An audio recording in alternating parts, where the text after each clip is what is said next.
இது மகிமை நேரம்.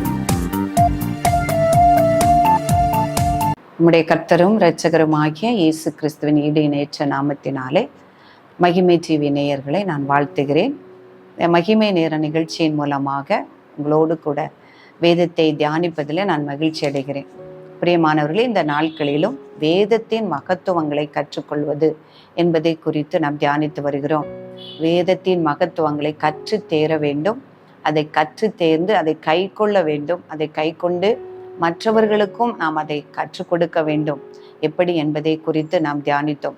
நம்முடைய வேதத்தின் மகத்துவங்களை பார்க்கும் பொழுது அது குறைவற்றதும் ஆத்துமாவை உயிர்ப்பிக்கிறதுமாய் இருக்கிறது. அது அதனுடைய சாட்சிகள், அது தூய்மையும் கண்களை தெளிவிக்கிறதுமாய் இருக்கிறது என்பதை குறித்து நாம் தியானித்தோம். இந்த நாளிலும் அவருடைய சாட்சி சத்தியமும் பேதையை ஞானியாக்குகிறதுமா இருக்கிறது. அப்போ கர்த்தருடைய சாட்சி சத்தியமும் பேதையை ஞானியாக்குகிறதுமா இருக்கிறது. அப்போ நம்ம தாவீது சொல்லும்போது நான் பார்க்கிறோம், அவருடைய வேதத்தில் பிரியமா இருக்கிறேன், நான் எவ்வளவு அவருடைய வேதத்தில் நான் பிரியமா இருக்கிறேன், நாள் முழுவதும் அதுவே என் தியானம் என்று சொல்லுகிறார். ஒவ்வொரு நேரமும் அவர் படுத்திருக்கும் போதும் எழுந்திருக்கும் பொழுதும் நான் கர்த்தருடைய வேதத்தை நான் தியானித்து கொண்டிருக்கிறேன் என்று சொல்லக்கூடிய ஒரு பரிசுத்த மனிதர் நம்ம தாவீதை பார்க்கும் பொழுது. அப்போ அவருடைய வாழ்க்கையில் அவர் சொல்றார், அவருடைய கற்பனைகளை நான் கை கொண்டதினால் என்னை எல்லா சத்துருக்களிலும் அதிக ஞானவான்களா ஆக்கினீர். அப்போ என்னுடைய எல்லா சத்துருக்களுக்கும் அவர் ஒவ்வொரு ஒவ்வொரு போர் நடக்கும் பொழுதும் அவருக்கு ஞானத்தை ஆண்டவர் கொடுத்து ஜெயத்தை கொடுக்கிறார். அவருடைய எல்லா சத்துருக்களும் அவருக்கு முன்பாக முறிந்தோடும்படியா அவர் செய்கிறார் அதை பார்க்கிறோம். அப்போ ஆண்டவர் சொல்றாரு, நான் என்ன அறிந்திருக்கிறேன், அவருடைய கற்பனைகளை நான் அறிந்திருந்தது நிமித்தம் ஆண்டவர் என்ன சொல்கிறார், எல்லா சத்துருக்களுக்கும் முன்பாக எனக்கு என்னை ஞானவான் ஆக்கினார் என்று அவர் சொல்லுகிறார். உம்முடைய சாட்சிகளின் மேல நான் தியானமா இருந்ததினால் என்னை போதிக்கிறவர்கள் எல்லாத்திலும் அறிவுள்ளவன் ஆக்கிறேன். என்னை யாரெல்லாம் எனக்கு போதிக்கிறாங்களே அவங்களுக்கு மேலாக என்னை அறிவுள்ளவன் ஆக்கினீர். அதே போல உம்முடைய கட்டளைகளை நான் கை கொண்டதால் முதியோர்களை பார்க்கலும் என்னை ஞானவான் ஆக்கினீர். இந்த சங்கீதம் 119 97 முதல் 100 முதல் நம்ம இந்த வசனங்களை பார்க்கும் பொழுது தாவீது சொல்கிறார், உடைய கட்டளைகளை நான் கை கொண்டதினால் முதியோர்களை பார்க்கலும் நான் ஞானவானா இருக்கிறேன், நான் என்னை போதிக்கிறவர்களை பார்க்கிலும் நான் அறிவுள்ளவனாய் இருக்கிறேன், என்னுடைய கற்பனைகளை நான் அறிந்திருந்தபடியானால் என் சத்துருக்கள் எல்லாரை விட என்னை ஞானவானாய் ஆக்கினீர் என்று சொல்கிறார். அப்பிரியமானவர்களே, அவருடைய வசனத்தை நாம் தியானிக்கும் பொழுதும் அவருடைய வசனத்தை நான் கை கொள்ளும் பொழுதும் அந்த ஞானத்தை கர்த்தர் நமக்கு தருகிறார். இதே மோசே சொல்லும் பொழுது சொல்றாரு, நீங்க இந்த அவருடைய இஸ்ரவேல் ஜனங்களுக்கு தேவனுடைய கட்டளைகளையும் கற்பனைகளையும் சொல்லும் பொழுது இந்த கட்டளைகளையும் கற்பனைகளையும் நீங்க கை கொள்ளும் பொழுது நீங்கள் ஞானவான்களாகவும் விவேகளாகவும் இருப்பீர்கள். அப்போ மற்ற ஜனங்கள் உங்களை பார்த்து சொல்றாங்க, இவங்களுக்கு எவ்வளவு விவேகம் இருக்கிறது, எவ்வளவு ஞானவானா இருக்கிறாங்க இந்த ஜாதிகள் அப்படின்னு சொல்றாரு. அப்போ கர்த்தருடைய வசனத்தை நாம் அறிந்திருக்கும் பொழுதும் அதை தியானிக்கும் பொழுதும் மற்ற ஜனங்கள் என்ன சொல்றாங்க அப்படின்னா, இவங்க பெரிய விவேகிகள், இவங்க ஞானவான்கள் என்பதாய் அவர்கள் சொல்றாங்க அப்படின்னு சொல்றாரு. அப்போ இந்த ஞானத்தை குறித்து நாம் பார்க்கும் பொழுது அப்புறம் தாவீது அவருடைய குமாரனாகிய சாலமோனுக்கு அறிவுரை சொல்லும் பொழுது சொல்றார், நீ எந்த இடத்திலும் நீ எங்கே போனாலும் நீ புத்திமானாய் நடந்து கொள்வதற்கு நீ அதை படிக்கணும், நீ பல்வேறு புஸ்தகங்களை படிக்கணும் அப்படின்னு சொல்லல, நீ கர்த்தருடைய வசனங்களையும் வார்த்தைகளையும் நீ வாசித்து தியானித்து அதை கை கொண்டு நடக்கும் பொழுது நீ புத்திமானாய் நடந்து கொள்வாய் என்று தன்னுடைய குமாரனாகிய சாலமோனுக்கு சொல்கிறார். அதே போல சாலமோன் அவருடைய கட்டளைகளையும் கற்பனைகளையும் அறிந்து நடக்கும் பொழுது அவனுக்கு விசேஷித்த ஞானத்தை ஆண்டவர் கொடுத்தார்.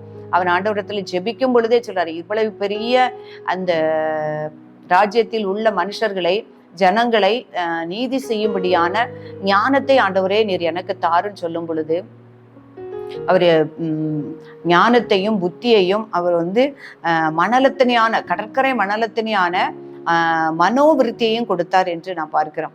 சாலமோனை போல ஞானி இந்த உலகத்திலே ஒருவரும் இல்லை, அவருக்கு முன்னும் அவருக்கு பின்னும் இருந்ததில்லை என்று எழுதப்பட்டிருக்கிறது. அப்ப எல்லாவற்றிற்கும் காரணம் அவருடைய தாவீது சொன்னது போல, நீ அவருடைய கட்டளைகளையும் கற்பனைகளையும் கை கொண்டு நடந்தால் நீ புத்திமானாய் நீ நடந்து கொள்வாய் என்று சொல்லுகிறார். இதே போலத்தான் யோசுவா வந்து தன்னுடைய மோசேக்கு பிறகு அந்த ஜனங்களை, இஸ்ரவேல் ஜனங்களை நடத்தும் பொழுது மிகவும் பயந்து காணப்படும் பொழுது ஆண்டவரே திடப்படுத்துகிறார். நீ மோசே உனக்கு கற்பித்த கட்டளைகளின்படி மட்டும் நடக்க நீ வந்து எப்பொழுதும் மனதாயிரு, நீ புத்திமானாய் நடந்து கொள்ள, அதை விட்டு வலதுபுறம் இடதுபுறம் நீ சாயாமல் இருந்தா கர்த்தர் உன்னை நடத்துவார், நீ பலன் கொண்டு திடமனதா இரு என்பதாக அவர் சொல்வதாக காண்கிறோம். பிரியமானவர்களே, நாம் கற்றுக்கொண்ட அந்த வேத வசனங்களை நாம் கடைபிடித்து அதை தியானித்து வரும் பொழுது நம்ம அறிவுள்ளவர்களாகவும் புத்தி உள்ளவர்களாகவும் விவேகம் உள்ளவர்களாகவும் நாம் காணப்பட முடியும். பேதையை ஞானியாக்குகிறது, அவருடைய வசனமே பேதையை ஞானியாக்குகிறது. நாம் இயேசு கிறிஸ்துவனுடைய நாட்களில் பார்க்கும் பொழுது அந்த இயேசு கிறிஸ்து மரித்து உயிர்த்த பிறகு அந்த பேதுருவும் யோவானும் மிகவும் தைரியமாக கர்த்தருடைய சுவிசேஷத்தை, இயேசு கிறிஸ்துவனுடைய உயிர்த்தெழுதலை குறித்து பிரசங்கித்ததாக நாம் பார்க்கிறோம். அப்போ அங்கு உள்ள யூதர்கள், அங்குள்ள ரோமர்கள், போர்ச்சவர்கள் எல்லாரும் பார்க்கும் பொழுது என்ன பார்க்கிறாங்க, இவங்க வந்து மீன் பிடிக்கிறவங்க, இவங்க அறிவில்லாதவங்க, இவங்க படிக்காதவங்களா இருக்கிறாங்க, எப்படி ஞானமா எவ்வளவு விவேகமா கர்த்தருடைய வார்த்தைகளை போதிக்கிறாங்க அப்படின்னு சொல்லி அவங்க ஆச்சரியப்பட்டதாக பார்க்கிறோம். அப்போ பேதைகளாக இருந்த அந்த பேதுருவுக்கும் யோவானுக்கும் அந்த ஞானத்தையும் கொடுத்தது அந்த தேவனுடைய வசனம். அப்ப அதான் தாவீது சொல்லுகிறாரு, உம்முடைய வேதத்தினுடைய பிரசித்தம் வெளிச்சம் தந்து பேதைகளை உணர்வுள்ளவன் ஆக்கும். அப்போ அவருடைய வேதத்தினுடைய வெளிச்சம், அவருடைய வசனத்தினுடைய பிரசித்தம் வந்து வெளிச்சம் தந்து அந்த பேதைகளை ஞானியாக்குகிறது என்று பார்க்கிறோம். அப்போ அவருடைய வார்த்தை பேதைகள், அவருடைய வேத வாக்கியங்களை நாம் படிக்கும் பொழுது அதுதான் ஞானம். கர்த்தருக்கு பயப்படுதலே ஞானத்தின் ஆரம்பம் என்று எழுதியிருக்கிறது. எத்தனை புஸ்தகங்கள், எத்தனை அறிவுள்ள புஸ்தகங்கள் படித்தாலும் அது ஞானம் புத்தி என்று இல்லை. தேவனுடைய வார்த்தைகள் வசனங்களை வாசிப்பதும் தியானிப்பதும் அதை கற்றுக்கொள்வதுமே மெய்யான ஞானம். அதுவே ரட்சிப்புக்கேற்ற ஞானம்.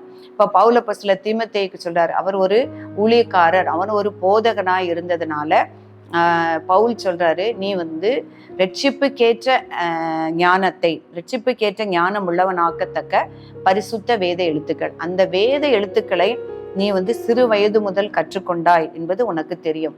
அந்த சிறு வயது முதல் நீ அறிந்தவன் என்று. எந்த வேத எழுத்துக்கள் என்றுனா ரட்சிப்புக்கேற்ற ஞானம் உள்ளவன் ஆக்கத்தக்க வேத எழுத்துக்கள். அப்ப அந்த வேத எழுத்துக்களை நம்ம வாசிக்கும் பொழுது, கடைபிடிக்கும் பொழுது அதை ரட்சிப்புக்கேற்ற ஞானம் உள்ளவர்களாக நம்மை ஆக்குகிறது. ரட்சிப்புக்கேற்ற ஞானம் உள்ளவர்களாக, உலக பிரகாரமான ஞானம் இல்லை, உலக பிரகாரமான அறிவு இல்லை, ரட்சிப்புக்கேற்ற ஞானம் உள்ளவர்களாக, பேதைகளை ஞானம் உள்ளவர்களாக அது மாற்றுகிறது. பிரியமானவர்களை, இன்னும் அதிகமாக நாம் வேதத்தை கர்த்தருடைய ஆவியானவருடைய துணையோடு தியானித்து கற்றுக்கொண்டு தன் செவிகளை சாய்த்து நம்முடைய இருதயத்திலே நிறுத்தி அதன்படி கைக்குள்ள நம்மை ஒப்பு கொடுக்கும் பொழுது கர்த்தர் விசேஷித்த ஞானத்தை, அந்த ரட்சிப்புக்கேற்ற ஞானத்தை நம் ஒவ்வொருவருக்கும் தருவார்.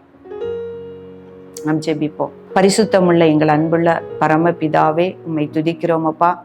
இயேசுவே, உம்மை ஆராதிக்கிறோம், உம்மை நாமத்தை உயர்த்துகிறோம், மகிமைப்படுத்துகிறோம். இந்த அருமையான நேரத்திற்காக தேவரீர் உமக்கு நன்றி செலுத்துகிறோம்.